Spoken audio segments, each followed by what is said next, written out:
ফল খাওয়ার অনেক উপকারিতা রয়েছে। এটি শরীরের জন্য অত্যন্ত গুরুত্বপূর্ণ ও পুষ্টিকর। ফল খাওয়ার কিছু প্রধান উপকারিতা উল্লেখ করা হল।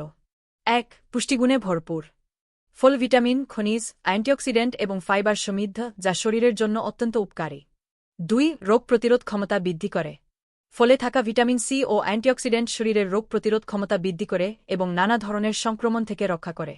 ৩. হজমশক্তি বাড়ায়। ফলে থাকা ফাইবার হজমে সহায়তা করে এবং কোষ্ঠকাঠিন্য দূর করতে সাহায্য করে। ৪. হৃদরোগের ঝুঁকি কমায়। ফল খেলে উচ্চ রক্তচাপ ও কোলেস্টেরল নিয়ন্ত্রণে থাকে, যা হৃদরোগের ঝুঁকি কমাতে সাহায্য করে। ৫. ত্বক ও চুলের জন্য উপকারী। ফলে থাকা ভিটামিন ও অ্যান্টিঅক্সিডেন্ট ত্বক ও চুলকে উজ্জ্বল ও স্বাস্থ্যকর রাখে। ৬. ওজন নিয়ন্ত্রণে সাহায্য। ফল ক্যালোরি ও চর্বিমুক্ত হওয়ায় এটি ওজন নিয়ন্ত্রণে রাখতে সহায়তা করে। ৭. মানসিক স্বাস্থ্য ভালো রাখে। ফল খেলে মস্তিষ্কের কার্যকারিতা বৃদ্ধি পায় এবং স্ট্রেস কমে। ৮. ক্যান্সার প্রতিরোধের সাহায্য। ফলে থাকা ফাইটোনিউট্রিয়েন্ট ও অ্যান্টিঅক্সিডেন্ট ক্যান্সারের ঝুঁকি কমাতে সাহায্য করে।